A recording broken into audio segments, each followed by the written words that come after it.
Olá pessoal, sejam bem-vindos a mais uma aula de tópicos em ciência de dados. E hoje nós vamos discutir um assunto muito interessante. Na nossa última aula, a gente debateu a diferença entre métodos e modelos, ok? Então a gente já sabe que cada método ele vai gerar uma família de modelos, né, de acordo com as diferenças dos hiperparâmetros de cada modelo. E para cada conjunto de hiperparâmetros, para cada tipo de otimizador, a gente vai ter uma família, a gente vai ter um conjunto de parâmetros diferentes. Mas ficou uma pergunta que ela é muito incipiente na cabeça de todo mundo. E essa pergunta é, mas o que é o aprendizado de máquina mesmo, né? O aprendizado de máquina, gente, é utilizar aqueles métodos, para aprender modelos que generalizem o comportamento dos dados, sendo capazes de extrapolar esse comportamento para dados ainda não vistos, né, durante o processo de treinamento. Então vamos dissecar essa frase aqui em suas partes constituintes para tentar chegar no âmago da questão aqui. Vamos lá. Primeiro e antes de mais nada, aprender é generalizar. E eu quero que fique claro aqui que nós estamos adotando uma visão muito próxima, primeiro, do aprendizado supervisionado. Depois nós vamos fazer a diferenciação desses paradigmas de aprendizado para ver que existem algumas variações. Mas, a priori, principalmente para a gente que está olhando o aprendizado de máquina, a inteligência computacional, sob a perspectiva dos dados, o aprendizado é uma questão de generalização. Eu quero generalizar um conjunto de dados que eu tenho. Então, o aprendizado, ele passa pela capacidade de generalização. Aí vocês me perguntam, eu quero generalizar o quê? O comportamento. Mas o que é o comportamento dos dados? São as relações entre os atributos de cada instância. No caso entre os atributos, né, no caso de dados que são independentes e os relacionamentos entre as instâncias de dados para os dados que são dependentes. Por exemplo, casos de séries temporais. Ok? Então, o que é o comportamento dos dados? Como que os atributos de uma mesma instância eles estão relacionados para tentar discriminar os dados, para tentar cumprir o objetivo do meu aprendizado. Por exemplo, em dados que são rotulados, né, que eu tenho atributos descritivos de um atributo-alvo, esse comportamento como que esses atributos descritivos estão relacionados de forma que eu consiga prever o valor do atributo-alvo. Esse é um exemplo do que é o meu comportamento. Então, beleza, então eu já sei que eu quero generalizar o comportamento, mas beleza, quais dados eu uso para isso? Aí eu tenho que o meu aprendizado de máquina ele é executado em cima de um conjunto, de uma amostra de dados que eu tenho. E eu quero generalizar esse comportamento para depois aplicar nos dados que eu não tenho, que eu ainda não vi, né? Que são os dados de produção, os dados que vão estar rodando lá, quando o modelo estiver rodando em produção, aqueles dados que vão chegar lá para ele trabalhar, eles não vai ter visto durante o treinamento. Então, esse é que é o objetivo da minha generalização. Então, esses dados que eu tenho na minha mão para ensinar a minha máquina, eu chamo de amostra de treinamento, dados de treinamento, e eu vou referir eles como um sample, são os resultados que eu tenho dentro da minha amostra, ok? Isso aqui é um conceito que nós vamos explorar bastante na nossa próxima aula, quando a gente falar sobre treinamento dos modelos e também sobre a questão da avaliação da acurácia, ok? Vamos continuar aqui. Bom, olha só, eu quero generalizar o comportamento dos dados de amostra, minha amostra de treinamento, para que ele seja capaz de extrapolar. O que é essa extrapolação? A nossa função de inferência que nós já vimos na aula passada. Então, essa inferência aqui é utilizar os dados que eu conheço para fazer uma inferência, para, abre aspas, prever, fecha aspas, algo que eu não sei sobre dados que eu ainda não vi antes. Aí, por falar em dados que eu não vi antes, esses dados que eu não vi antes é a minha amostra de testes ou os dados que estão em produção, que a gente também chama de fora da amostra ou out of sample. Então, esse fora da amostra aqui se refere à amostra de treinamento, os dados que eu conheço quando eu estou criando um modelo de aprendizado de máquina. Então, esses são os componentes aí daquilo que eu venho a chamar agora do aprendizado de máquina. A gente já sabe aí, então a gente tem um método que vai gerar um modelo e esse modelo representa essa generalização do comportamento dos dados de treinamento, ou seja, do ensample, e ele vai ser utilizado por uma função de inferência para poder prever coisas nos dados que a gente não viu anteriormente, ou no meu out of sample, ok?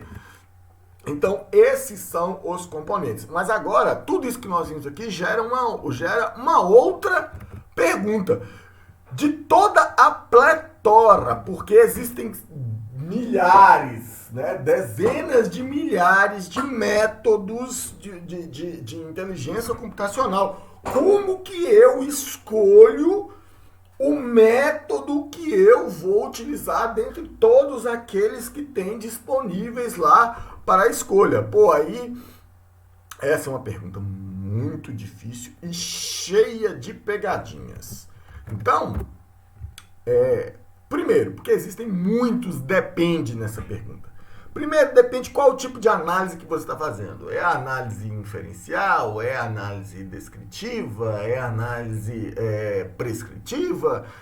É a análise causal? Tudo isso nós já discutimos anteriormente. São modelos completamente diferentes, são métodos completamente diferentes. Depois, vamos supor que a gente vai pegar no nosso caso aqui específico, que a gente está debatendo, que é a análise inferencial. Então, aí dentro da análise inferencial, eu tenho a tarefa de classificação, eu tenho a tarefa de regressão, aí eu tenho a tarefa de, sei lá, generativa, né, de gerar novas amostras. Bom, depois eu tenho, qual que é a natureza dos dados? Meus dados são estruturados? Eles são estruturados simples, e aí eu estou falando estruturados simples, eles são de baixa dimensionalidade e de baixo volume. Eles são dados estruturados mais complexos, de alta dimensionalidade, de alto volume. Eles são dados não estruturados, tipo imagem, som, grafos, texto, entendeu?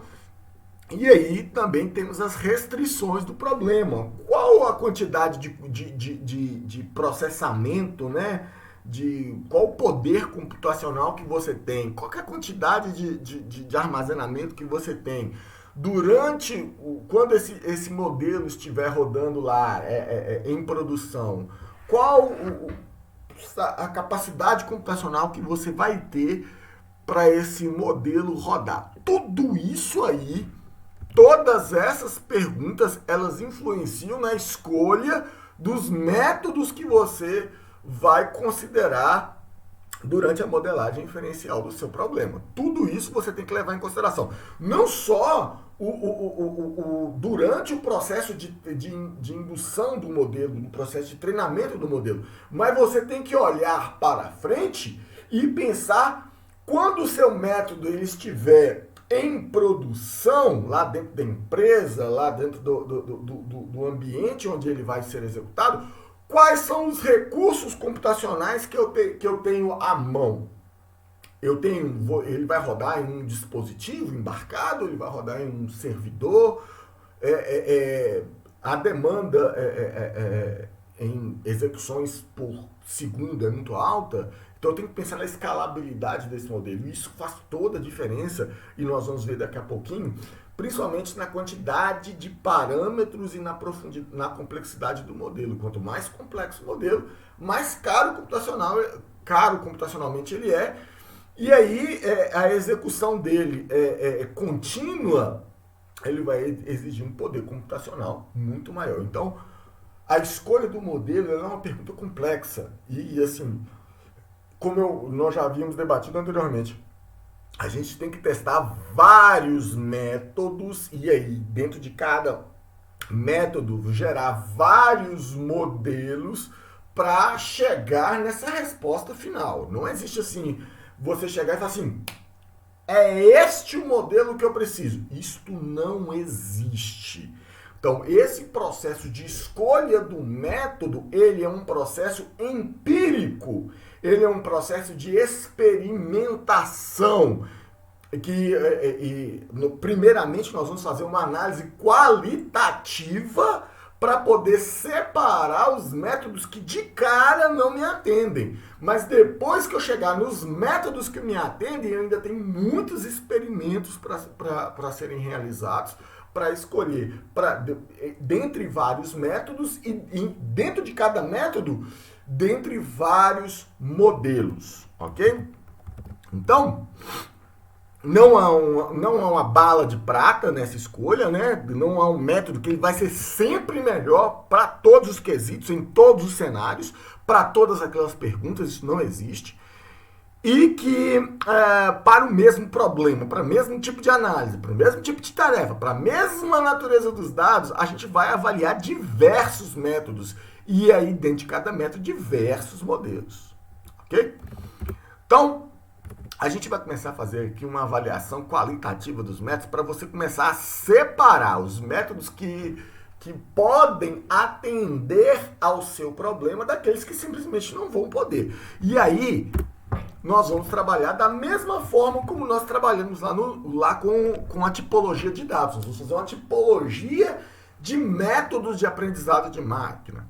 Separar aqui por algumas coisas que a gente já viu, né? Por exemplo, o tipo de inferência, nós já vimos lá na aula passada, e aí nós já sabemos que existem inferências que são paramétricas, que são baseadas em modelos, e inferências não paramétricas, que é o aprendizado baseado em instâncias, por exemplo. Você já utiliza os dados, ok? Se nós estamos falando de um modelo paramétrico, e aí automaticamente eu preciso de uma função de indução ou uma função de treinamento. Aí, para cada função de treinamento, eu tenho que olhar o paradigma, se é supervisionado, não supervisionado, semi-supervisionado, qual que é o tipo do otimizador, se ele é um otimizador determinístico, não determinístico, e qual que é a função de custo que está associada a essa função de indução. Por fim, cada função de indução vai gerar vários modelos, e cada modelo tem que ser avaliado pela interpretabilidade, pela representação, tipo de representação, que nós não vamos aprofundar isso aqui, nós vamos falar brevemente, pela complexidade, talvez isso seja um dos critérios mais importantes, a complexidade junto com a interpretabilidade, e a performance, que nós vamos trabalhar profundamente na nossa próxima aula, que vai ser voltada só para a questão da performance dos modelos, do treinamento e performance dos modelos. E aí entra todo o conceito da teoria do aprendizado estatístico e os conceitos de viés e de variância. Então vamos começar aqui fazendo a discriminação dos modelos, olhando vamos começar de baixo, né? Vamos olhar pela interpretabilidade dos modelos. Aí vocês vão a interpretabilidade de modelos é dividida basicamente em 3 categorias. Os modelos de caixa branca, os modelos de caixa cinza e os modelos de caixa preta. O modelo de caixa cinza, nós não vamos entrar profundo dele, porque o modelo caixa cinza, ele é um modelo híbrido, em que tem componentes de modelos de caixa branca e componentes de modelo caixa preta. Então, ele é bem simples, né? Quando você encontrar um modelo híbrido, que tem componentes caixa branca e caixa preta, ele é um modelo caixa cinza. Vamos começar aqui conceituando o que é o modelo caixa branca. Um modelo caixa branca é qualquer modelo, qualquer método que produza modelos que eu ser humano consiga conhecer o funcionamento deste modelo, a sua lógica interna. Ou seja, em última instância, eu consigo ler, interpretar e entender a lógica daquele modelo. Eu consigo aprender aquele modelo, ok? Já os modelos de caixa preta, são aqueles que não é possível compreender o conhecimento gerado pelos algoritmos, ok? Então, eu não consigo, olhando para aquele algoritmo, entender por que ele está tomando as decisões, por que ele está gerando aquela saída. Então, a interpretabilidade já está ligada com a ideia de que você consegue entender o porquê aquele modelo gerou aquela saída baseado naquela entrada. Ok? Você consegue explicar, você consegue interpretar o porquê o modelo tomou aquela decisão. Então, nós temos aqui alguns modelos do tipo caixa branca. Nós temos aqui à minha esquerda um modelo de redes bayesianas, né? Redes bayesianas, onde eu tenho perguntas sobre um determinado atributo. E cada atributo, ele representa uma distribuição de probabilidades, onde todos os estados, eles têm, todos os valores de cada atributo, né, todos os estados, eles têm uma probabilidade. E aí, à medida com que você vai relacionando os atributos, você vai gerando distribuições de probabilidade condicionais. Então, aqui, quando o atributo ele é independente, ele tem probabilidades marginais, probabilidades simples. À medida que os atributos eles ficam dependentes de outros atributos, eu começo a ter distribuições de probabilidades conjuntas, né? Expressando a dependência deste atributo com esse atributo. E aí, eu vou, à medida que vai descendo aqui neste grafo, eu vou compondo probabilidades distribuições de probabilidade cada vez mais complexas. Então, aqui eu estou dizendo que a dispneia, ela depende do câncer de pulmão e de outras coisas, e aí eu vou associando as dependências de dados aqui, e a explicação são as probabilidades, e essas probabilidades são aprendidas a partir dos dados. Aqui, à minha direita, eu tenho uma amostra de uma árvore de decisão, onde eu tenho cada nó dele aqui é uma pergunta sobre o valor de um atributo, e aí quando eu chego lá no final, com o nosso folha, eles são as minhas classificações ou as minhas regressões. Então, a árvore de decisão talvez ele seja o mais clássico dos métodos de caixa branca, onde cada nó ele é uma pergunta sobre o atributo, cada nó filho ele corresponde a uma resposta, e lá embaixo, o último nó, os nós folhas, eles são as minhas classificações, ou se for uma árvore de regressão, ele vai ser o valor, né? Então aqui eu tenho, por exemplo, uma árvore de decisão relacionada à análise de risco. Então, qual que é o ponto central aqui deste modelo? O ponto central deste modelo é que os parâmetros deste modelo, eles são interpretáveis. Eu enquanto ser humano, eu consigo entender por que ele tomou uma determinada decisão. Ou seja, dado um conjunto de atributos explicativos, sexo, idade, estado civil, ele vai tomar uma decisão lá no final, que é o risco, se o risco é alto, se é médio, se é baixo. E eu consigo olhar para esse modelo e entender por que ele tomou essa decisão. Ok? Então, é muito claro, é muito auditável para mim o porquê que essa decisão foi tomada. Então, do mesmo jeito que eu tenho aqui a árvore de decisão, eu tenho, por exemplo, modelos de inteligência computacional que são regras de produção, regras do estilo se, então. Então, se você pegar aqui, por exemplo, uma árvore de decisão, ou mesmo um modelo igual esse daqui, o de rede bayesiana, eu consigo transformar esse modelo em um conjunto de regras de produção com si, então, onde eu estou fazendo uma pergunta, várias perguntas, na verdade, sobre os atributos descritivos, e no meu, então, eu tenho o impacto, a decisão, a classificação final.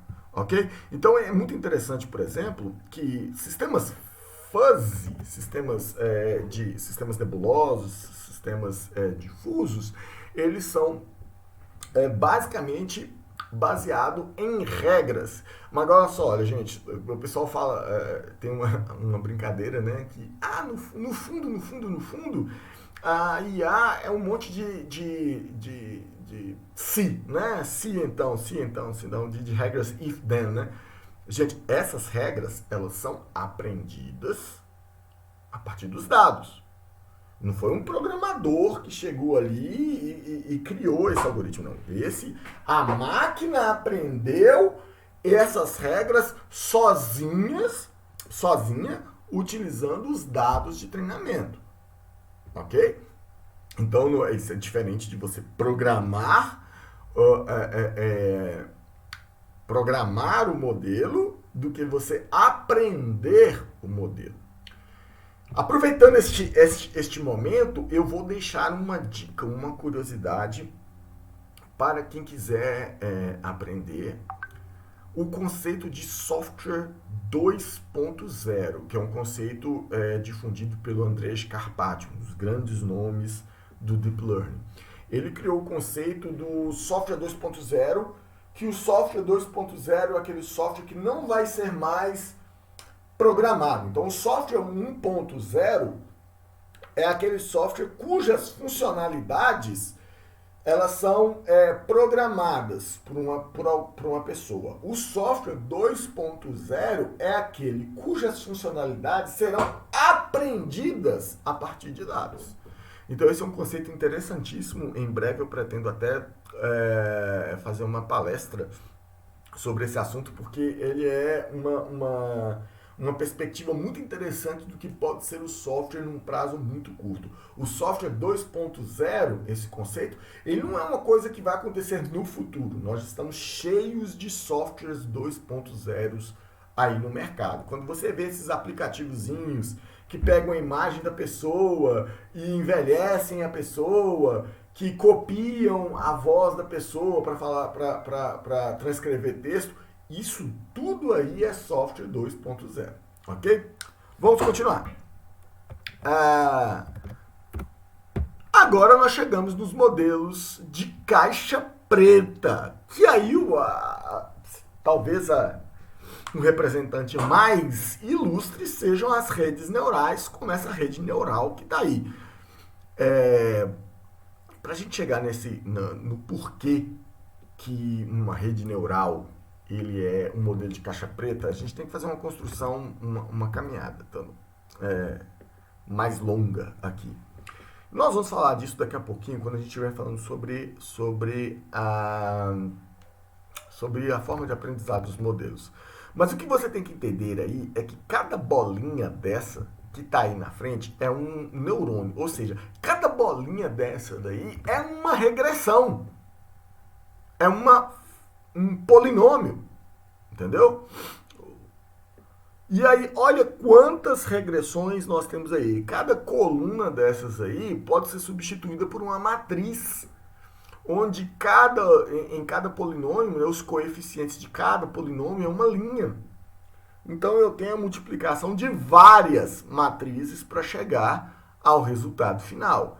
E aí, o que significa cada coeficiente de cada matriz dessa? Este é que é o problema da interpretabilidade do modelo. Nós não sabemos. Ou, pelo menos, não é fácil chegar em compreender. Então, nesse caso dos modelos de caixa preta, eu posso utilizar outros modelos, outras técnicas que chama de destilar o modelo, que ele explica os modelos de caixa preta. Aí você pode estar falando, mas Essa questão de interpretabilidade, ela é uma questão de gosto, não necessariamente, cara. Não necessariamente, e cada dia mais a interpretabilidade dos modelos, ela é importantíssima. Pensa aqui comigo, hoje você tem modelos de inteligência computacional que eles impactam profundamente na vida das pessoas. Em análise de crédito, como nós falamos ali, análise de risco, você tem modelos de inteligência computacional em carros, em aviões, em, sabe, em usinas. Então, o porquê desses modelos tomarem a decisão e de que quem vai ser o culpado está ficando cada dia mais importante. Então, qual que é o impacto no mundo real das inferências geradas por esses modelos?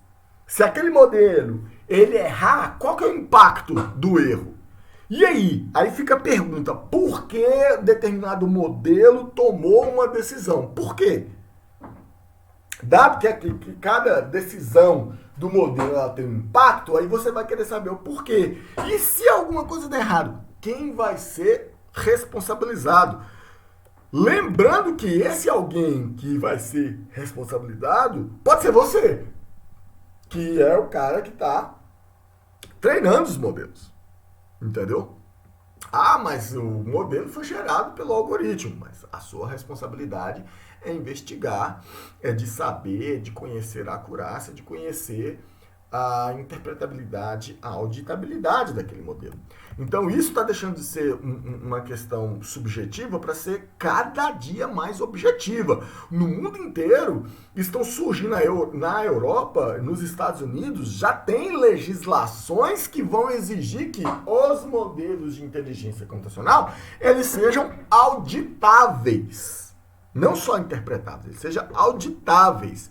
Então, isso aí é importante porque existe aí uma diferença que eu posso utilizar um modelo de caixa preta. Posso. O modelo ele não é interpretável. Mas eu tenho técnicas, já existem linhas de pesquisa muito ativas, nós vamos falar, para extrair o conhecimento daquele modelo caixa preta de forma que eu consiga interpretar o porquê ele está decidindo. Então aí é outra coisa. Eu posso utilizar. O ideal seria utilizar modelos de caixa branca, porque a interpretabilidade é direta. E os modelos de destilar o conhecimento não quer dizer que eles são modelos para explicar modelos. Entendeu? Então existe toda uma incerteza e por aí vai. Então, isso é uma preocupação séria, né? Então eu deixei aqui para vocês uma reportagem interessante da Harvard Business Review, uma reportagem bem recente, e ela já falou assim, olha, as novas regulamentações da inteligência artificial estão chegando, a sua organização está pronta, e eu deixo aqui também o projeto de lei lá do Senado americano sobre a auditabilidade de modelos, né? De auditabilidade algorítmica, que já é de 2019. Então, isso é de fato uma preocupação muito séria. Só para contar um caso interessante, recentemente eu estava debatendo com um colega, nós escrevemos artigos juntos, e ele trabalhando com modelos de IA para máquina, para investimentos, né? Para fazer trading automático. E aí eles desenharam um modelo que acertava muito, ele acertava 70%, né, que é muito alto. Mas ele erra 30%. Porque todo modelo tem incerteza. Então olha como o ser humano é interessante. Eles estavam aplicando esse modelo lá no grupo de investimento deles. E aí o modelo ganhando bem, mas uma hora ele perde, porque tem 30%, né, de erro no modelo. Aí quando esse modelo ele perdeu, eles perderam dinheiro, não perderam muito dinheiro, mas perderam dinheiro. Uma das pessoas do grupo de investimentos lá ficou assim, gente, mas esse modelo tá errado, ele perdeu dinheiro. Cara, até se tivesse uma pessoa operando, ela teria perdido dinheiro também, ela vai perder dinheiro, ela não vai ganhar dinheiro 100% do tempo. Não existe isso. Mas o psicológico das pessoas, quando perde dinheiro, é profundamente afetado. Aí eles vão querer procurar um culpado. E você vai ter que saber explicar para as pessoas as decisões do modelo e tranquilizar as pessoas. Só assim, esse aqui, todo modelo ele tomou essa decisão porque XYZ não tinha como prever, dá erro mesmo, faz parte do processo, as pessoas são assim. Então a explicabilidade ela é importante até para manter as pessoas um pouco mais tranquilas, né? Para quando alguma coisa der errado, elas tenham não sei, a explicabilidade ela dá uma ilusão de controle, né? Ela dá uma ilusão de segurança e pelo menos quando o algoritmo erra, você sabe que é aleatório, né?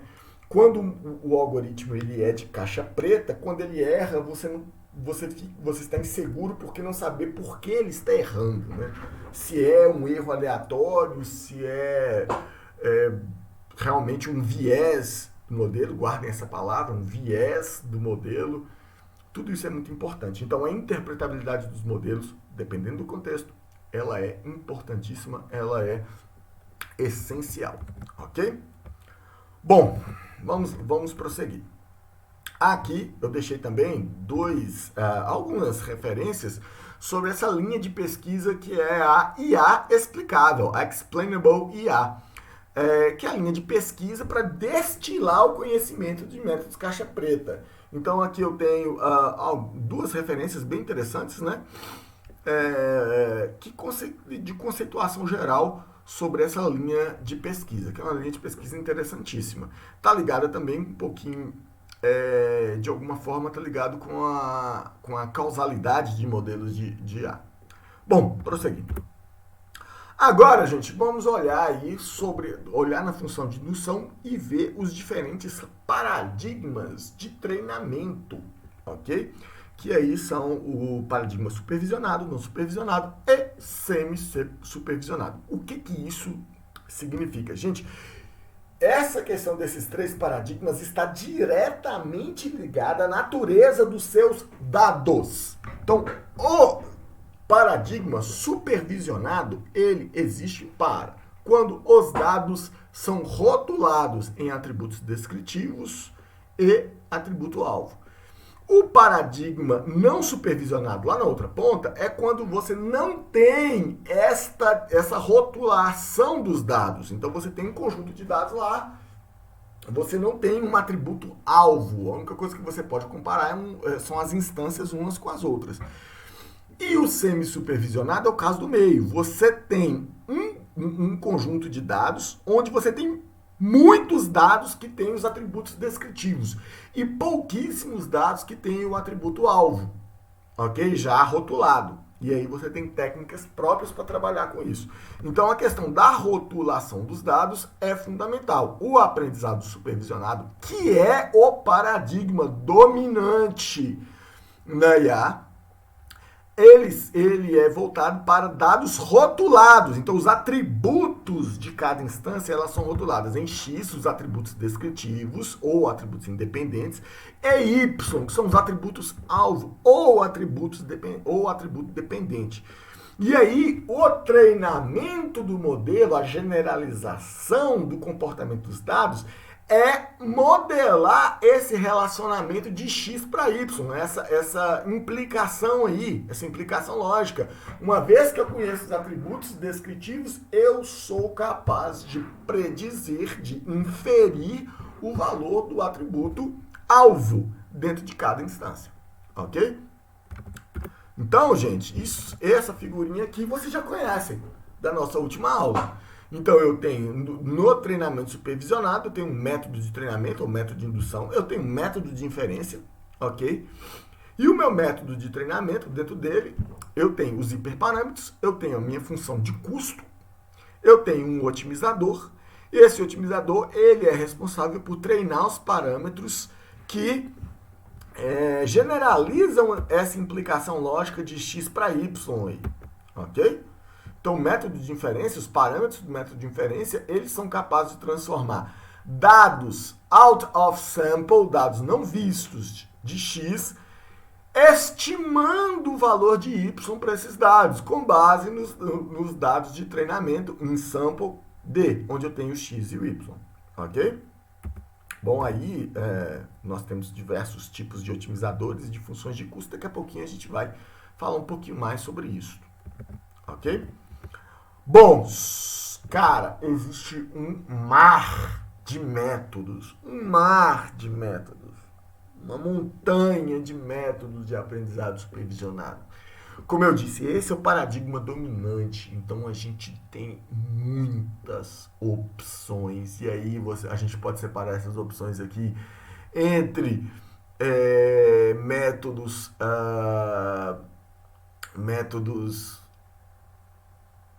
caixa branca, métodos caixa preta, e aí pelo tipo do otimizador, enfim. São muitas opções disponíveis, muitas. Bom, o que é o aprendizado não supervisionado? O aprendizado não supervisionado é o segundo paradigma dominante na inteligência computacional. Ele vai perder diretamente para o aprendizado supervisionado. Então, isso serve para quando eu tenho dados que não são rotulados. Os atributos eles não são rotulados em descritivos independentes. Eu só tenho atributos descritivos. Eu não tenho um atributo alvo ou atributo dependente. Então, a única coisa que eu posso fazer aqui, gente, é modelar o relacionamento de proximidade e semelhança entre essas instâncias. E aí a minha inferência vai ser feita através da proximidade e da semelhança entre as instâncias. E aí é fundamental a função de distância, né, que compara, né, ela gera um valor numérico, que é um número real positivo, que vai ser zero se essas duas instâncias forem iguais e vai ser diferente, maior do que zero se elas forem de alguma forma diferentes. E aí a minha inferência é toda baseada na distância. Aqui já mudou tudo. O meu método de treinamento é comparar as instâncias e os meus parâmetros, o meu conjunto de parâmetros, ele tem a ver com a proximidade das instâncias. Então, aqui eu tenho uma implicação lógica diferente. A minha implicação lá no aprendizado supervisionado era de x para y. A minha implicação aqui é de x para x mesmo. Eu estou comparando as duas instâncias. Então eu tenho um x que eu conheço, que são os meus dados, minha amostra de treinamento, e tem um x que eu não conheço, né, que é a minha amostra de teste. Eu quero comparar esse x aqui com o x que eu conheço ou com um modelo gerado a partir do x que eu conheço para saber aonde esse x de teste aqui ele se encontra dentro daquele universo dos que eu já conheço. E a partir daí eu faço a inferência. Ok? Então, a minha função de distância, ele vai fazer essa proximidade, essa comparação, e eu tenho um otimizador que vai gerar um conjunto de parâmetros, né, para poder simplificar esta comparação. Então, alguns métodos que a gente já conhece, por exemplo, são os métodos de clusterização. Aí eu tenho caminhos, eu tenho fuzzy semins, eu tenho agrupamento hierárquico, DBScan, Optics, TEDA, SOLDA, eu tenho um conjunto, uma linha de pesquisa gigantesca em clusters. O que é o parâmetro? O conjunto de parâmetros de uma clusterização. O conjunto de parâmetros de clusterização são os clusters, ou protótipos. Ou seja, é um conjunto muito menor de instâncias com as quais eu vou comparar as novas instâncias que vão chegar. E cada instância daquela representa um conjunto muito maior de dados. Então, os meus parâmetros no caso da clusterização. Porém, eu tenho, por exemplo, os embeddings. Qual que é o objetivo do embedding? O objetivo do embedding é projetar dados em um subespaço menor, né? De forma que, isso aí nós já trabalhamos também anteriormente, então todos esses algoritmos de embedding são algoritmos de aprendizado não supervisionado que visam transformar os dados da sua dimensionalidade original em um espaço menor, mas que tem a mesma característica do espaço original. E daí eu consigo fazer inferência com desses dados transformados, ok? Por fim, a gente chegou no aprendizado semi-supervisionado. O que é o aprendizado semi-supervisionado? Ele mistura dados rotulados, mas esses dados são a minoria, e dados não rotulados, que são a maioria dos dados. E aí, isso é muito comum, né? Porque essas técnicas de aprendizado semi-supervisionado, elas são muito úteis quando há um conjunto de dados onde há pouquíssimas instâncias rotuladas e é muito caro ou difícil rotular novas instâncias. Cara, isso é muito mais comum do que a gente possa imaginar. Um exemplo disso é um banco de imagens de um tipo raríssimo de câncer. Tenho um colega que trabalhou com um tipo de câncer bucal que é muito raro. Tipo assim, 0,0 alguma coisa por milhão de habitantes. Então, você ter imagens desse câncer é muito raro. E aí, quando você tem suspeita desse câncer, que você consegue adquirir imagens de suspeitas, você tem uma taxa de falso, falso positivo muito alta. Você precisa de um cara muito especializado para poder fazer essa discriminação. Ou seja, criar esse banco de dados já rotulado é muito caro, porque você automaticamente a disponibilidade de dados daquele contexto já é muito difícil, e para você fazer a discriminação de cada imagem, se ela é de fato daquele câncer, você precisa de um cara muito especializado para poder fazer isso. Ok? Então esse é um dos contextos em que o aprendizado semi-supervisionado surge. Então, esse caso, por que a gente está falando isso é muito importante? Porque como você tem pouquíssimas instâncias, e aí quanto mais complexo o dado, a gente acabou de falar de imagens, vamos supor que você tem esse câncer super raro, você vai ter o seu banco de dados de imagem todos, ele tem 20 instâncias. 20 instâncias para imagens é nada. É muito pouco. Você não consegue treinar um modelo complexo a partir com 20 instâncias de dados. Então, isso requer, utilizando as técnicas de aprendizado supervisionado tradicionais, você não consegue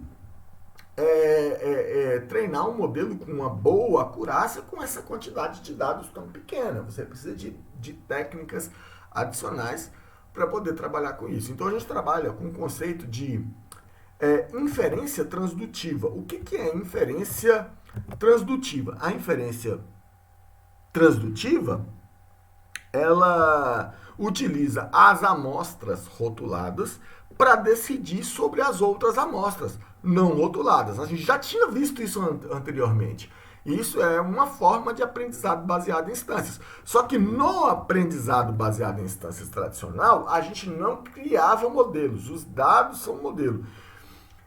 Agora, no aprendizado supervisionado, nós vamos aprender um modelo baseado nessas poucas instâncias e em técnicas de aprendizado que visam aumentar a quantidade de instâncias rotuladas a partir desse conjunto pequeno de instâncias. Vamos ver aqui, por exemplo,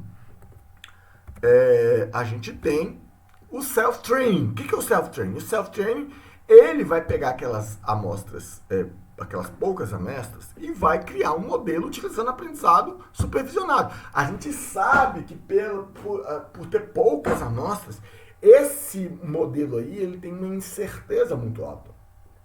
Mas eu vou criar um outro modelo, que é um modelo de aprendizado não supervisionado, né? Que aí ele vai utilizar apenas a distância entre as instâncias, ok? E aí eu vou utilizar os dois modelos. Eu vou fazer a rotulação dos dados que não estão rotulados, utilizando a distância, utilizando o aprendizado não supervisionado e o aprendizado supervisionado ao mesmo tempo. Eu vou agrupar os dados pelas suas proximidades. Depois que eu agrupar os dados pela sua proximidade, eu vou ver dentro daquele grupo ali, qual daqueles dados que já está, existe algum dado rotulado, então eu vou utilizar aquele modelo supervisionado para rotular os demais dados. E vou fazer isso com todos os dados para poder para poder gerar a rotulagem. O problema disso aqui é que isso ainda é um modelo automático, mas ele tem uma incerteza muito alta, uma incerteza muito grande, né? Você tem, quanto mais complexas são as superfícies de separação entre as classes, por exemplo, você vai gerar muitos falsos positivos, muito falso negativo, e aí você tem uma incerteza muito grande. Para contornar essa situação, você tem uma outra técnica de aprendizado, que é o aprendizado ativo, ou active training, que são algoritmos que aprendem interativamente. Então, o algoritmo ele vai aprender os dados rotulados primeiro. Depois, ele vai tentar rotular os dados que não são rotulados.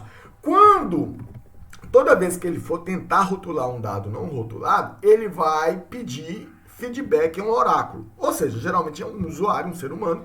Então, assim, olha, eu peguei esse dado aqui que não estava rotulado e rotulei ele em tal classe. Ela está correta? Essa minha predição está correta? Aí o ser humano ele pode corrigir o modelo.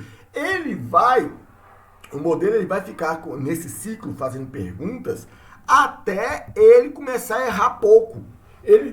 No início ele vai errar bastante. Ele vai pegar, obviamente, as instâncias que são mais difíceis de rotular e vai tentar rotular, ele vai errar, mas à medida que ele vai interagindo com o especialista, com esse oráculo, com esse ser humano, que ele é capaz de rotular a classe correta, aí o algoritmo ele vai aprender com o ser humano a fazer essa discriminação e vai ficar especialista e com o tempo ele vai se tornando autônomo. Okay? Então o Active Learning é uma linha de pesquisa muito interessante que tem obtido bons resultados e atua exatamente nesse contexto de onde você tem poucos dados que são rotulados. Então, existe aí, depois do Deep Learning, os métodos de few shot. O few shot ele quer dizer exatamente porque eu tenho poucas instâncias rotuladas, ok?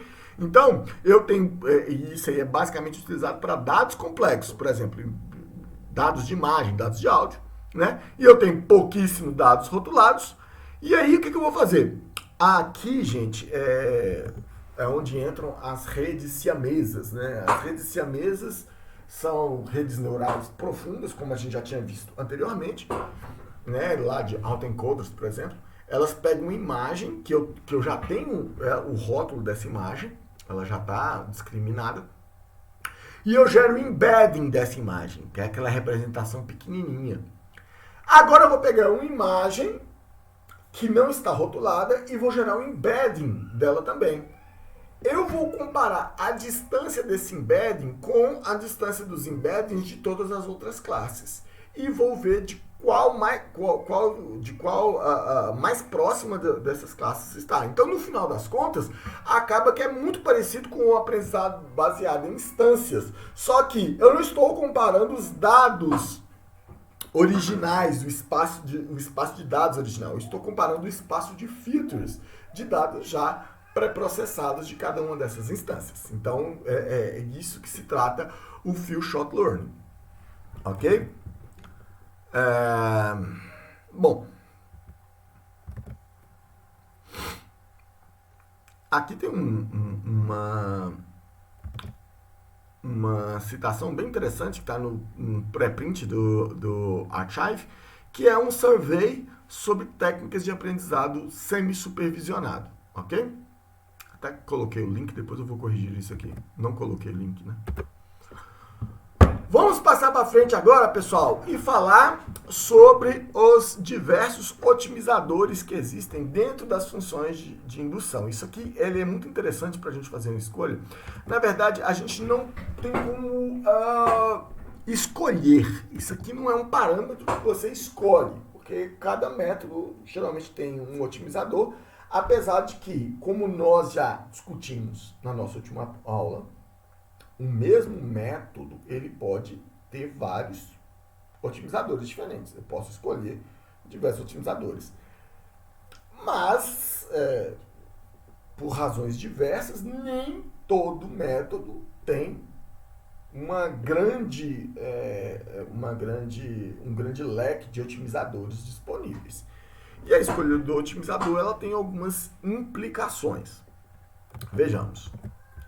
Bom, primeiro, o que é um otimizador determinístico? Se eu tenho o mesmo conjunto de dados para uma mesma função de custo, para o mesmo conjunto de hiperparâmetros, o método de otimização determinístico, você pode executar ele várias vezes, que ele sempre vai gerar o mesmo modelo. Significa que não tem componentes aleatórios nesse algoritmo, ok? Então, se você executar ele 50 vezes com os mesmos parâmetros, com os mesmos dados, ele vai gerar 50 vezes o mesmo modelo, ok? Se ele vai gerar o mesmo modelo, você não precisa ficar executando esse método aí várias vezes. Isto tem impacto direto na hora de testar os modelos, de escolha de modelos. É muito mais simples você escolher modelos para métodos determinísticos. Porque se você uma vez que você testou, você tem um conjunto de testes, que você gerou o modelo, pronto. A acurácia daquele modelo, o erro daquele modelo pode ser medido. Você não precisa fazer aquele teste diversas vezes. Olha a diferença para um modelo para o otimizador não determinístico. Olha só. Deixa eu ir lá na frente, depois eu vou. Aliás, não, vou terminar de falar sobre os otimizadores determinísticos, depois eu falo sobre os otimizadores não determinísticos. Então, o que isso quer dizer? Esses otimizadores determinísticos, eles têm garantias matemáticas de convergência. Ele converge, ok? Você tem os dados, você passou os hiperparâmetros, ele vai gerar um modelo e esse modelo ele converge, ok? A maior parte desses otimizadores, eles têm formas matemáticas, são equações fechadas, eles não são interativos, né? Apesar de que isso não é uma regra. Só que são pouquíssimos métodos que têm otimizadores dessa natureza. Eu vou citar um simples aqui, que é os mínimos quadrados, least square, que nós vamos trabalhar um pouquinho mais para frente. O ID3, que gera a árvore de decisão, ele não tem forma fechada e ele é um algoritmo recursivo, mas ele é determinístico. Se você tem um conjunto de dados e você passou os mesmos parâmetros, toda vez que você executar ele sobre aquele conjunto de dados, ele vai gerar as mesmas árvores de decisão, certo? Então, uma boa parte dos sistemas nebulosos, exceto o ANFIS, que ele é gradiente descendente, né, e aí ele é não determinístico. Tirando isso, boa parte dos sistemas nebulosos, né, sistemas fuzzy, são determinísticos, beleza? Então, eu vou pegar um exemplo simples aqui de uma regressão linear. Uma regressão linear, ela é uma função que recebe um valor real e retorna um valor real, né? Problema de regressão. Olha o meu modelo aí, ó, y igual a x mais b. Quem são os parâmetros da minha regressão linear? O a e o b são os dois parâmetros deste modelo. É um modelo bem simples. Então, ele tem uma entrada x, tem dois parâmetros a e b que eu preciso aprendê-los. E ele vai gerar o meu y.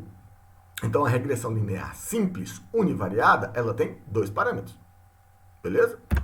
Então, eu tenho um algoritmo de treinamento, que é o algoritmo dos mínimos quadrados, que ele é um algoritmo exato. Ele tem uma fórmula fechada, tanto para calcular o meu parâmetro a, quanto para achar o meu parâmetro b. Ok? Só corrijam aqui que isso aqui é um a, viu, gente? No lugar do b aqui, isso aqui é um a. Então, eu tenho uma fórmula fechada que, a partir dos valores do meu x, lá dos exemplos de x e y, eu consigo chegar no meu parâmetro a e consigo chegar no meu parâmetro b. Ele não é iterativo, ele não é não determinístico, porque isso aqui, essa fórmula sempre dá o mesmo valor para o mesmo conjunto de dados. Então, se eu tenho o mesmo conjunto de dados, ele sempre vai gerar o mesmo A e o mesmo B. em todas as vezes. Eu não preciso executar isso aqui mais de uma vez. Ele sempre vai me dar este resultado. Beleza? Isso para uma regressão linear simples univariada. Então, se eu pegar uma regressão linear multivariada, ou seja, eu tenho várias entradas, o meu R elevado a N, e eu tenho uma única saída. Então, eu tenho meu Y aqui. Agora, em vez de A e B, eu vou chamar tudo de W, ok? Todos os coeficientes vão ser W. Então, eu tenho W1, W2 até Wn. Então, cada coeficiente desse multiplica uma entrada, x1, x2 até xn, e eu somo todas elas. Então, eu tenho aqui a minha saída, o meu y, a minha estimativa, é o somatório dos coeficientes vezes as entradas. Isso é a minha regressão linear multivariada. Eu posso explorar aqui a notação matricial dele, onde eu tenho um vetor, o vetor de entradas, os meus x, e eu tenho o meu vetor de coeficientes, o meu W. E aí, multiplicando os dois, eu tenho aqui aquela equação que a gente já falou dela anteriormente, que é o somatório dos x das entradas pelos coeficientes. Para esta equação, para este modelo de regressão linear multivariada, eu tenho um algoritmo de treinamento exato, que é o do mínimo quadrados ordinários. Ou seja, dado o meu y é igual a wx, eu só pegar as entradas, a matriz das entradas transpostas vezes as entradas e achar o inverso dessa multiplicação aqui, multiplicado pela transposta das entradas pelas saídas. O resultado dessa fórmula aqui é o meu vetor de coeficientes. Então, eu tenho um algoritmo de treinamento que ele é exato, não iterativo, determinístico, com a forma fechada. Oxalá se tivesse todos os algoritmos que a gente tem fossem desse jeito, mas não são, infelizmente, né? São pouquíssimos algoritmos. O algoritmo de mínimos quadrados ele é utilizado para vários, por exemplo, Extreme Learning Machines, é um tipo de rede neural em que os pesos tem duas camadas. A primeira camada, a camada oculta, os pesos são gerados aleatoriamente. Olha só que legal. Os pesos são gerados aleatoriamente. Eu só treino a última camada. E a última camada ela é treinada com o algoritmo, com a fórmula dos mínimos quadrados ordinários. Ou seja, o treinamento de uma Extreme Learning Machine, ele é determinístico. Mas o modelo é determinístico? Não! Por quê? Porque os pesos da camada intermediária são aleatórios. Bom, o que é um otimizador não determinístico? Para o mesmo conjunto de dados D, para uma mesma função de custo, para o mesmo conjunto de hiperparâmetros ômega, o método de otimização não determinístico, em execuções diferentes, ele pode gerar conjuntos de parâmetros, ou seja, ele pode gerar modelos diferentes. Então, isso tem uma implicação seguinte. Se eu vou pegar uma rede neural, para a mesma arquitetura da rede neural, número de camadas, número de neurônios por camada, função de ativação, taxa de aprendizado, todos os parâmetros. Você pegar todos os parâmetros exatamente iguais, com a mesma função de custo, para os mesmos dados. Se eu treinar uma rede neural 50 vezes, eu terei 50 modelos diferentes. Eles serão modelos parecidos, mas não serão modelos iguais. E se eles não são modelos exatamente iguais, significa que eles têm erros diferentes.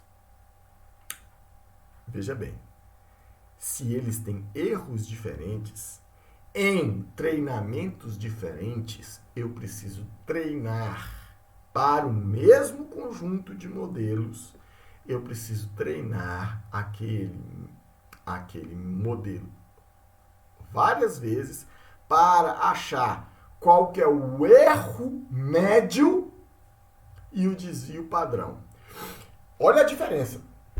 Para um algoritmo, para aqueles métodos de otimização, onde eu tenho a fórmula, que eles são determinísticos, eu preciso executar eles uma vez, porque eu sei que todas as execuções vão gerar o mesmo modelo. Então, aquele modelo, ele tem um erro, ele tem uma taxa de erro e não tem desvio padrão.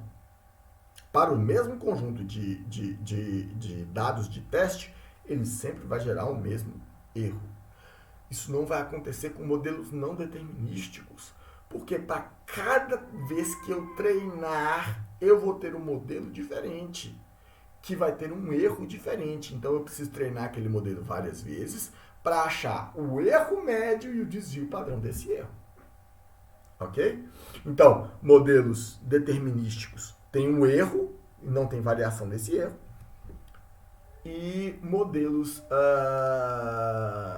não determinísticos, eles têm um erro médio, porque cada treinamento é um modelo diferente. Viram a diferença? Então isso tem um impacto muito grande na metodologia de escolha do modelo. Porque quando você vai escolher um modelo, escolher um método para testar esse método, para testar o melhor modelo deste método, não é assim, eu peguei, escolhi os parâmetros, executei uma vez e vai ser aquele erro. Isso é errado.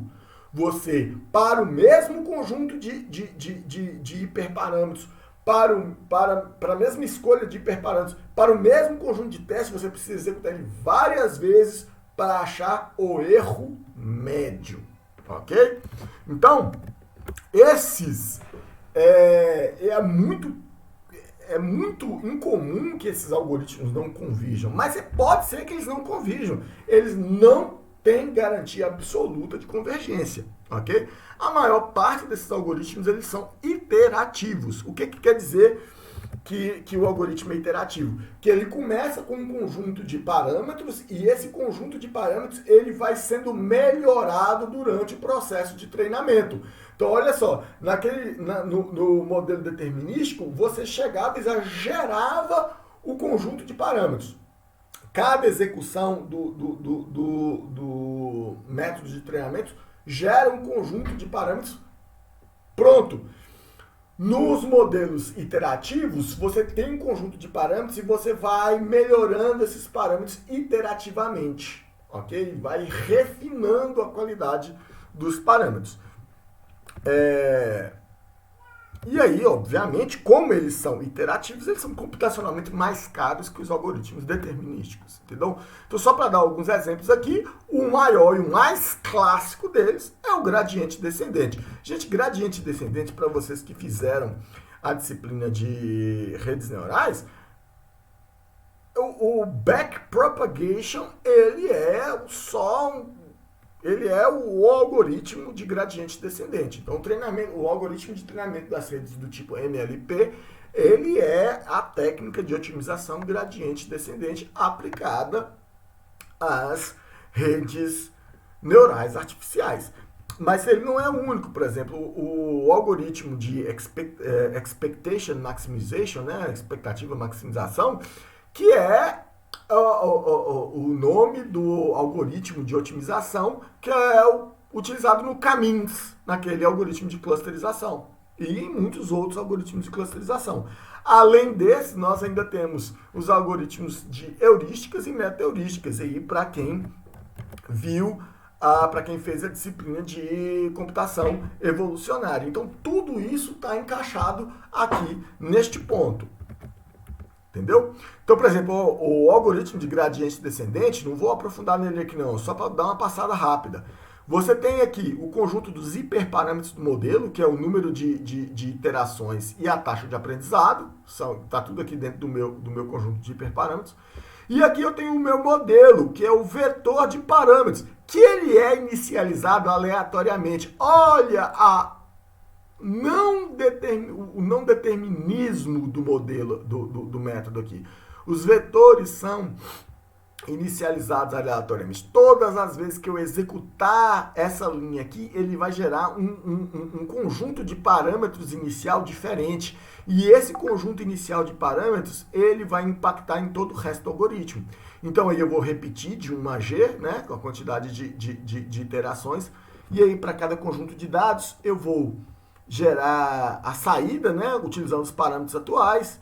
Vou gerar a saída, calculo o meu erro lá, utilizando a minha função de custo, e esse erro aqui é utilizado para atualizar os parâmetros, que é o critério do gradiente descendente, né? Que ele utiliza a derivada parcial da minha função de custo em relação àquele parâmetro. Então, isso aqui eu não quero adentrar muito em detalhe no método gradiente descendente, só quero dizer que aqui é o processo iterativo de melhoria dos parâmetros do modelo com base no erro gerado pela função de custo, que por sua vez depende da função de inferência, que por sua vez depende dos parâmetros, que por sua vez é gerado aleatoriamente, ok?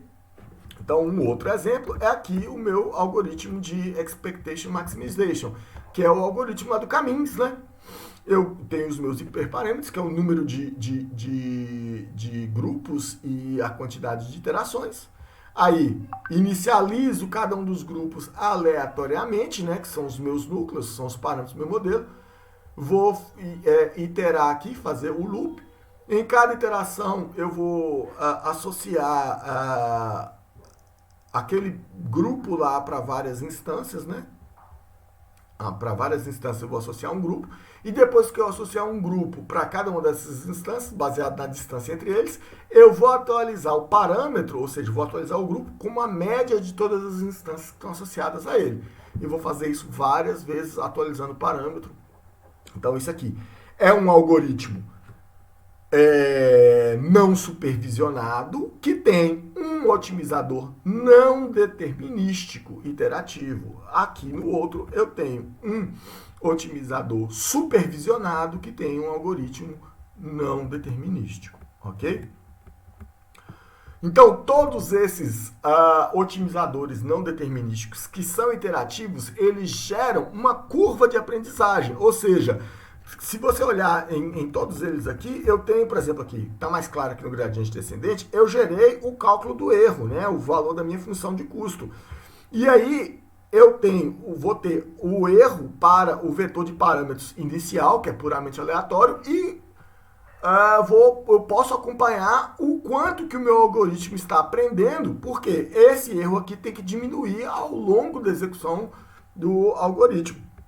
Então, essa é minha curva de aprendizagem. Então aqui ele tinha um erro alto da função de custo, porque os parâmetros eram aleatórios, e à medida que o algoritmo vai melhorando os parâmetros, esse erro ele tem que ir diminuindo, né? Com isso, fica fácil eu entender se o meu algoritmo está aprendendo, ou se ele está convergindo, ou se ele não está aprendendo, ou pior do que tudo, ele está divergindo. Então aqui eu tenho o meu caso ideal, o erro ele começa alto e vai diminuindo ao longo do tempo até ficar bem baixo no final do treinamento. Eu tenho aqui um caso em que o meu otimizador não está aprendendo, porque o erro no início e no final é basicamente igual, né? Não houve aprendizado. E eu tenho um caso pior, que aí, ao invés de aprender, ao invés de melhorar o conjunto dos parâmetros, o meu algoritmo de otimização, ele piorou o modelo, divergiu. Então, são todas essas questões. Por que eu estou falando isso? Estou falando isso porque eu falei porque é muito incomum que esses algoritmos eles divirjam, né? O resultado diverja. Mas pode acontecer do seu algoritmo ele divergir, ou seja, o modelo não aprender, né, com os dados. Isso é o fim da picada? Não, isso pode acontecer, como o algoritmo ele é não determinístico, isso pode acontecer em uma execução desse algoritmo e na próxima ele convergir normalmente, para você ver a influência, o impacto dos valores aleatórios da inicialização. Então, tudo isso pode acontecer dentro de algoritmos não determinísticos, ok? Aí também, gente, entram as heurísticas e meta-heurísticas. E aí, que fique claro, as heurísticas e meta-heurísticas, eles são otimizadores não determinísticos e iterativos, ok? E aí nós estamos falando lá de toda a computação evolucionária, né? De algoritmos genéticos, de enxame de partículas, evolução diferencial, programação genética e por aí vai. E neste caso, o otimizador, que é cada um desses algoritmos, ele tem que codificar o modelo. Então, a computação evolucionária, ela não trabalha, na maior parte das vezes, com os parâmetros diretamente. Ela trabalha com uma codificação dos parâmetros. E aí, depois, ele consegue transformar essa codificação no modelo, no conjunto dos parâmetros, que ele pode utilizar esses parâmetros junto com os dados para poder avaliar o quanto que essa codificação que gera os parâmetros ela é boa ou ruim. E daí ele tem um conjunto de operadores que vão trabalhar na codificação e modificar essa codificação e melhorar essa codificação até que essa codificação gere um conjunto de parâmetros que represente uma boa solução. Ok? Então é assim que as heurísticas e meta-heurísticas. Então, que operadores são esses? No geral, a gente tem a geração, né, aleatória, né, utilizando da codificação, por isso que, mais uma vez, ele é um algoritmo não determinístico. Tem esse operador de avaliação que nós já vimos aqui, né, que usando a função de custo, ele transforma a codificação no conjunto de parâmetros, faz a inferência utilizando os dados que ele tem lá, depois avalia isso, e aí eu vou associar uma performance a cada codificação. Depois disso eu vou selecionar as melhores, descartar as piores, cruzar, combinar as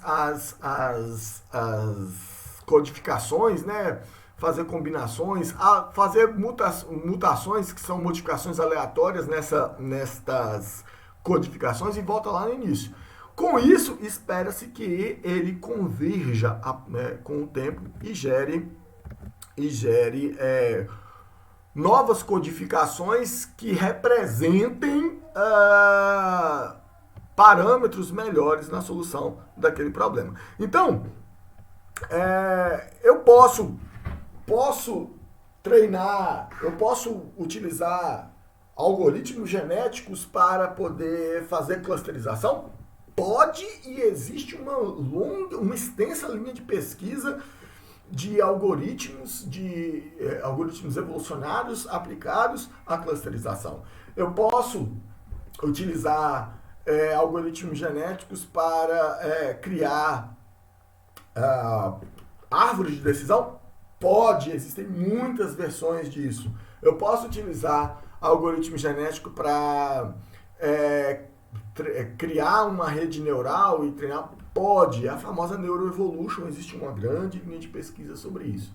Então, para vocês verem que, além das aparências, além daquilo que é muito comum, de você ver o básico, feijão com arroz, de todos esses métodos, existem muitas formas de treinar os modelos, muitas formas diferentes, muitas formas inovadoras que são, às vezes, mais customizáveis, ok? Bom, agora vem um assunto muito capcioso, que é a complexidade dos modelos. Então, eu vou separar aqui os modelos em 3 categorias. Os modelos mais simples, que a gente chama de shallow, né? Os modelos rasos. Os modelos do tipo ensemble, que são os modelos de modelos. E os modelos do tipo deep, ou de aprendizado profundo. Ok? Vamos lá. A complexidade dos modelos, gente, ela se refere à quantidade de parâmetros de um modelo, que também é conhecido como parcimônia, que é o princípio da navalha de Ockham. O que é o princípio da navalha de Ockham? O que é o princípio da parcimônia? Se você tem 2 modelos que fazem a mesma coisa e que têm o mesmo erro, você tem que preferir o modelo mais simples. Esse é o modelo da navalha de Ockham. Então, a navalha de Ockham, nós vimos isso lá na primeira aula. ele serve quando você tem duas hipóteses, modelos. Nossos modelos, eles são hipóteses, ok? Quando você tem duas hipóteses sobre a mesma coisa, prefira a hipótese mais simples. A ciência, ela funciona assim. Sempre opte se eles dois. Então, se você tem dois modelos e os dois eles têm a mesma acurácia, por exemplo, escolha o modelo mais simples. Ok? Porque a quantidade de parâmetros, ela impacta lá no final, durante a execução do seu modelo em produção. Quanto mais simples o seu modelo, mais rápido. Ok? Então, você pegar um modelo de Deep Learning é uma coisa fantástica, realmente é muito poderoso. Caro computacionalmente, dificilmente se aplica a situações onde você precisa de ter um tempo de resposta extremamente rápido. Ok? Por outro lado, você tem que balancear isso aí junto com a acurácia. Então, a complexidade dos modelos, ela também impacta diretamente na interpretabilidade dos modelos. Ok? Então, eu tenho um modelo simples, que eu chamei lá anteriormente de shallow, né? Os modelos rasos, aí eu tenho só um conjunto de parâmetros θ. Eu tenho os modelos de modelos, que são os meus ensembles, que eles são vários modelos, né? Então, se eu tenho vários modelos trabalhando em conjunto, são modelos independentes, mas que trabalham em conjunto. Se eu tenho vários modelos, eu tenho vários conjuntos de parâmetros.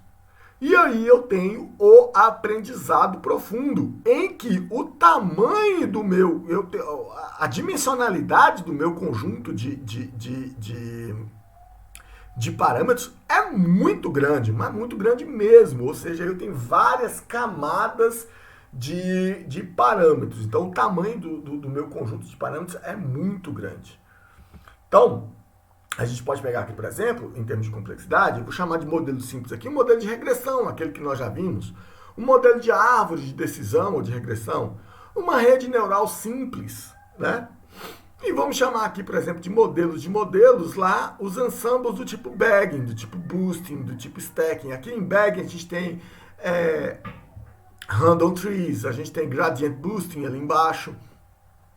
E a gente tem lá no aprendizado profundo as redes neurais convolucionais, a gente tem os autoencoders, a gente tem os modelos generativos adversariais e por aí vai.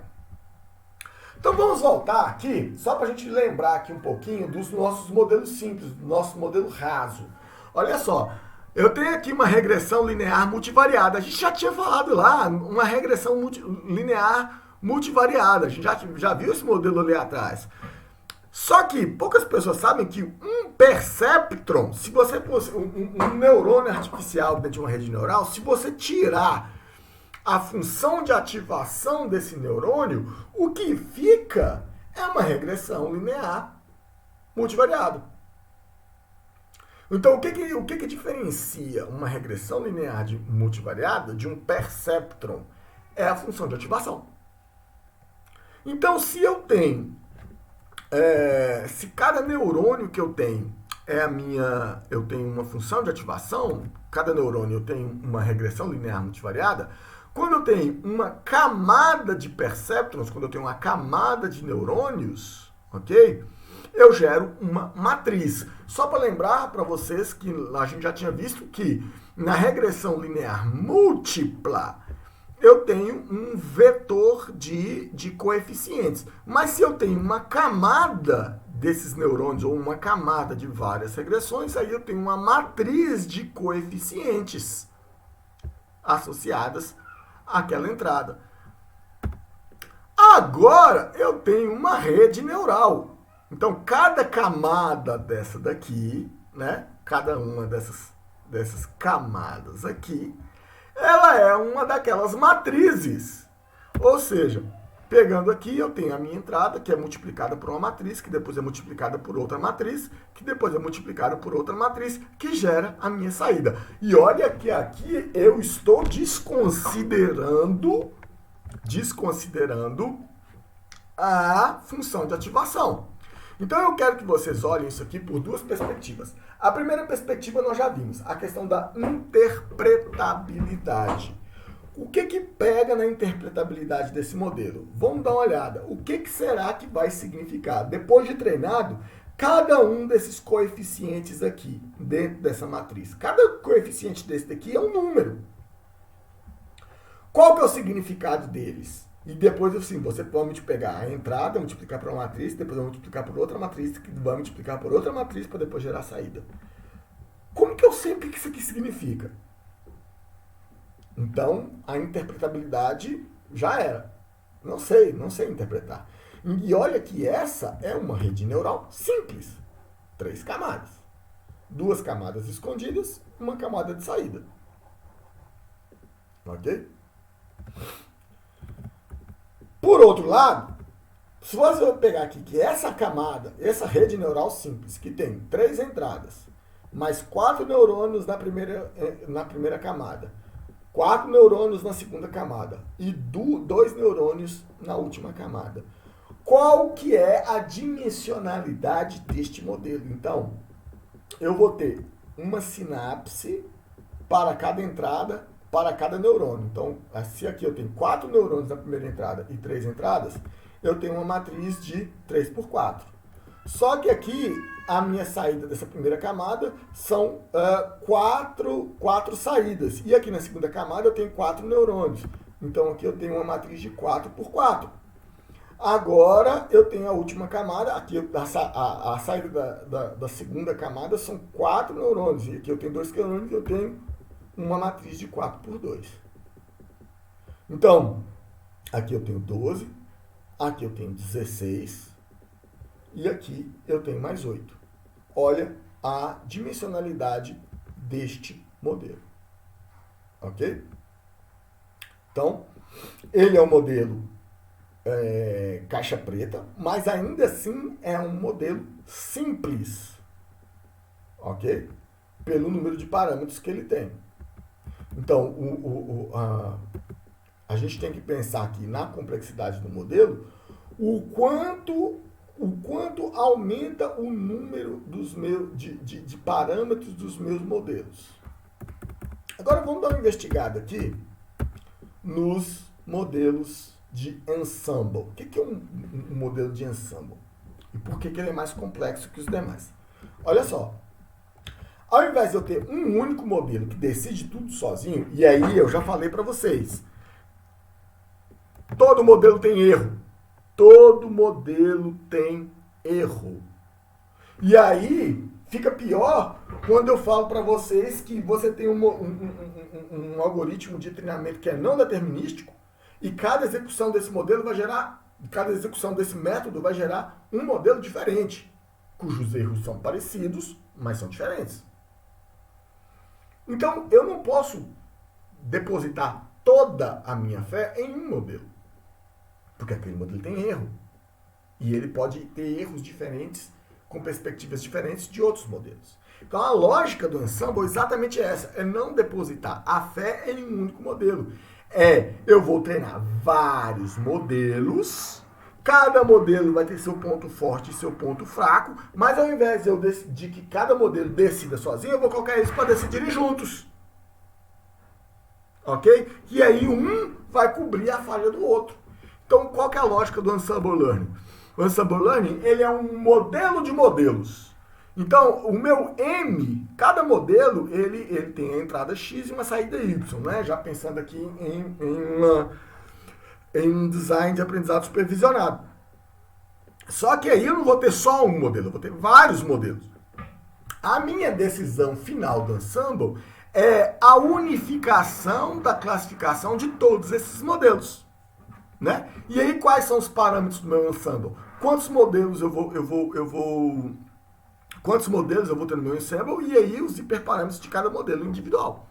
Ok? Então, o ensemble, ele é um modelo que é composto de vários outros modelos, que podem ser iguais ou podem ser modelos gerados pelo mesmo método ou modelos gerados por métodos diferentes. Eles têm que ter o mesmo tipo de saída, porque aí eu posso unificar a saída dos métodos, que vai ser a saída do meu ensemble. Então, essa é a decisão colegiada, não é a decisão tomada por um único modelo, ela é uma decisão dividida por vários modelos, ok? Então, as principais técnicas de treinamento de ensemble são o bagging, né? Que aí o ensemble ele é formado por modelos independentes, treinados de forma independente, né? Com conjuntos de dados são o mesmo conjunto de dados, mas amostrados de forma independente. O boosting, os modelos são independentes, mas eles são treinados em sequência. Então eu tenho um modelo, treinei o primeiro modelo. Aí eu vejo a taxa de erro daquele modelo e vejo que ele errou, por exemplo, em uma classe específica. Aí o próximo modelo que eu vou treinar, eu vou focar nessa classe específica em que o primeiro modelo é ruim. E aí eu vou fazendo isso até que eu tenho um conjunto de modelos lá dentro que cada um cobre as falhas do outro. Eu vou associar a cada modelo um peso. E esse peso me diz o quão bom ele é em prever. E aí, nas previsões, os dados vão passar por todos os modelos e eu vou ponderar as predições de cada modelo pelos seus pesos, né? Para gerar a predição final.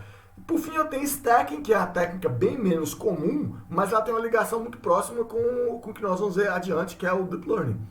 São modelos dependentes e eles são treinados em sequência, de forma que a saída de um modelo é a entrada de outro modelo. Então você faz um pipeline de modelos aí, ok?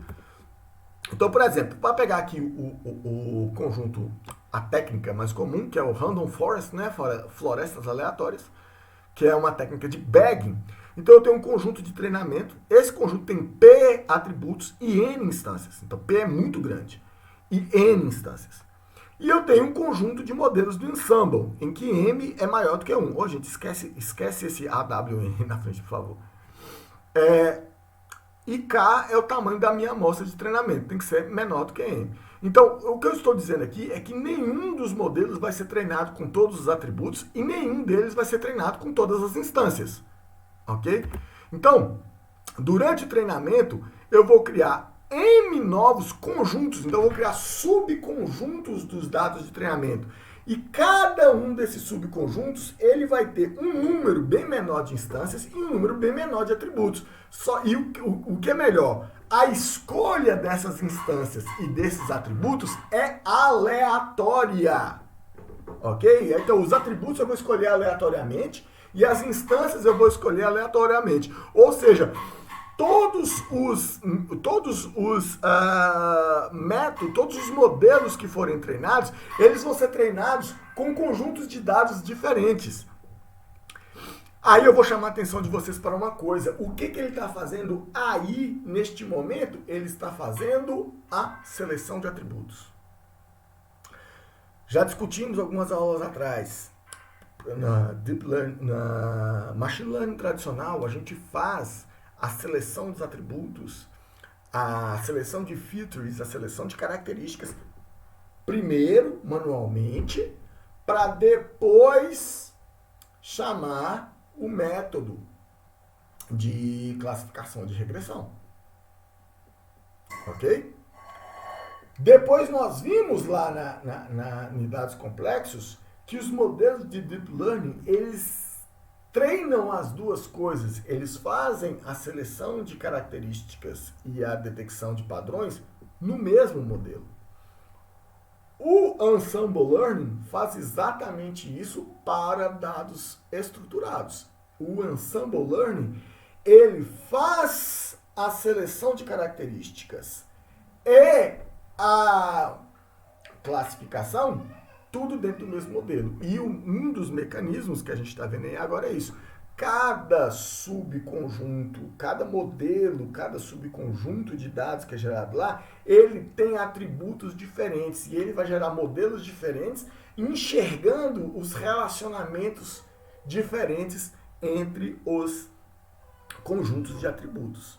E isso aí faz com que, naturalmente, emerjam os melhores modelos, eles vão ser aqueles que aprenderem o melhor relacionamento entre os atributos. Aí.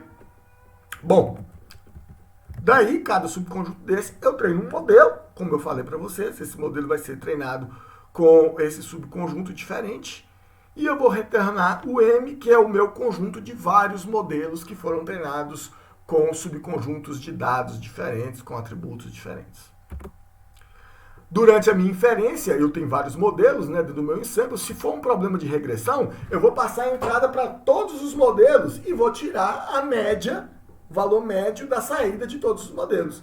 Se for um problema de classificação, eu passo a entrada para todos os modelos e vou fazer uma votação da classificação gerada por todos os modelos. A classe que for mais frequente é aquela que eu vou escolher. É assim que funcionam os meus modelos de classificação. Então, o Random Forest, o modelo interno dele é um modelo de árvore de decisão. Então, o meu primeiro modelo, ele, por exemplo, utilizou os atributos A, B e C. Depois, o meu segundo modelo, eu fiz uma amostragem diferente dos dados, ele utilizou os atributos B, F e G, já bastante diferente do primeiro modelo. Eu treinei um terceiro modelo e ele já utilizou os atributos F, D e E. Então, eu tenho 3 modelos diferentes, com perspectivas muito diferentes, utilizando atributos diferentes e que vão gerar classificações diferentes. Cada um deles é um dos modelos do meu ensemble. O meu ensemble utiliza a sinergia desses 3 modelos para poder tomar suas decisões. Ok?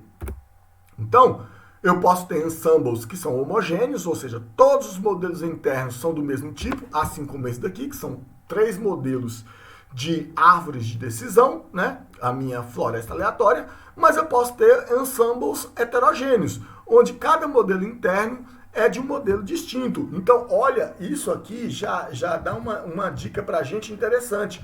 Eu posso treinar vários modelos individuais.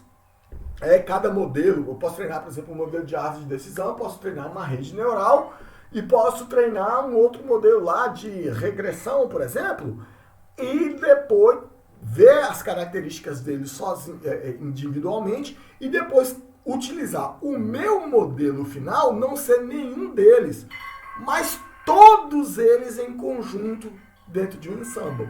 E aí, a soma dessas partes é muito mais efetiva do que as partes isoladas.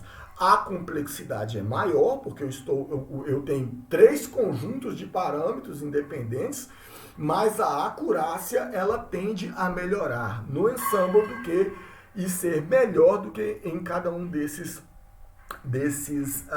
modelos isoladamente, ok? Então, gente, quais são o ensemble ele é recomendado para quê?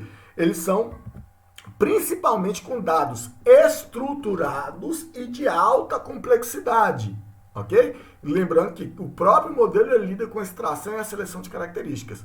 Mas os ensembles, eles também são capazes de lidar com dados complexos não estruturados. Só que com dados complexos / não estruturados. Só que não são a melhor ferramenta. A melhor ferramenta para lidar com dados complexos não estruturados é o aprendizado profundo, né? E o aprendizado profundo, que é nossa família de métodos mais complexos, ele é caracterizado pelo conjunto de parâmetros de altíssima dimensionalidade. Os modelos de Deep Learning, eles incorporam tanto a extração de características quanto o reconhecimento de padrões.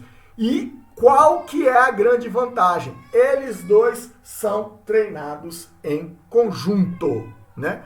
Então, ao contrário dos ensembles, onde cada modelo é um conjunto independente de parâmetros, o Deep Learning, ele treina todos os parâmetros de uma vez só, em cascata. E isso é computacionalmente muito caro, ok? Então, eu estou voltando isso aqui, é o diagrama que a gente viu na nossa aula sobre dados complexos. Então, a gente tinha uma imagem aí, eu tenho os meus K aí, eles são filtros de convolução. Depois do filtro de convolução, ele gera um mapa, né, um filter map, que passa por uma função de ativação, que é a ReLU, e depois ele passa mais por uma função não linear, que é o pooling, e aí eu gero esse mapa de características, e aí eu tenho mais uma camada com outras convoluções, que passa novamente por uma função de ativação, que passa por outro pooling, e aí manda e gera novamente. Bom, aí a gente tinha feito a pergunta lá naquela aula. Quem é que treina? De onde que eu tiro esses mapas de kernel, né? Os valores desses mapas de kernel? Aí eu ainda falei, olha, existem mapas clássicos na literatura, como o kernel de Sobel, por exemplo, e existe o Deep Learning que treina eles como em cascata. Só que para o Deep Learning treinar eles como em cascata, nós temos que passar a enxergar eles, gente. Vamos tirar esses valores intermediários daqui e vamos considerar cada conjunto desse aí como uma camada. Olha só, nós vamos chamar ele de camada convolucional, porque lá atrás nós já falamos sobre redes neurais e falamos que cada um daqueles neurônios lá é uma camada de MLP. Agora nós vamos chamar aquela camada lá de camada densa, ok? O que eu vou fazer no MLP? Cada camada convolucional aí, vocês estão vendo que tem esse conjunto tem esse conjunto de kernels, de função de ativação e de pooling. Eu vou ter várias camadas convolucionais. Várias. Dezenas de camadas convolucionais. E depois delas, eu ainda tenho as camadas densas, que são aquelas camadas de MLP, com neurônios que a gente já tinha falado. Então, o aprendizado é profundo porque eu tenho várias camadas que são de extração de características e de redução de dimensionalidade, que tem as convoluções, o ReLU e o pooling. E no final eu tenho várias camadas, iguaizinhas aquelas de MLP lá, várias. E aí eu tenho a saída. E o meu algoritmo de gradiente descendente, ele tem que treinar tudo isso aqui em conjunto. É por isso que a gente chama isso aí de aprendizado profundo, porque ele é muito caro computacionalmente. O conjunto de parâmetros é enorme. Enorme. Então, isso aqui é um exemplo, já até antigo, do GoogleNet. GoogleNet é uma arquitetura de redes convolucionais. Cada bolinha dessa daqui, vocês estão vendo, ó? Cada bolinha dessa aqui é uma camada inteira. Olha quantas camadas esse modelo tem. E aí você se pergunta, qual é a dimensionalidade deste modelo? Quantos parâmetros esse modelo tem? Centenas de milhares de parâmetros. Fica pior, você tem modelos como esse daqui, olha. Cada caixinha verde aí é uma camada inteira. Olha o tamanho do modelo.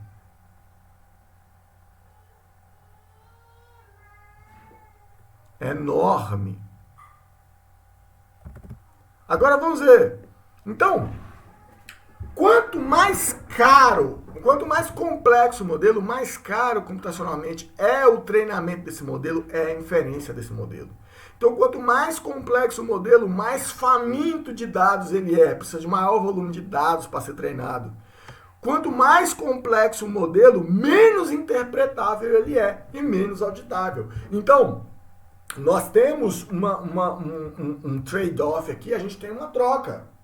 Se eu tenho dados simples, eu posso utilizar modelos simples, que são mais eficientes, que são mais interpretáveis, mas talvez a acurácia não seja tão boa. À medida que o dado vai se tornando mais complexo, particularmente em termos de dimensionalidade, a acurácia dele vai diminuindo para esses modelos tradicionais. Aí eu preciso utilizar modelos cada vez mais complexos para manter a acurácia aceitável, até que eu chegue nos dados que são não estruturados e muito complexos, e eu preciso utilizar modelos de Deep Learning. Eu não tenho como abdicar.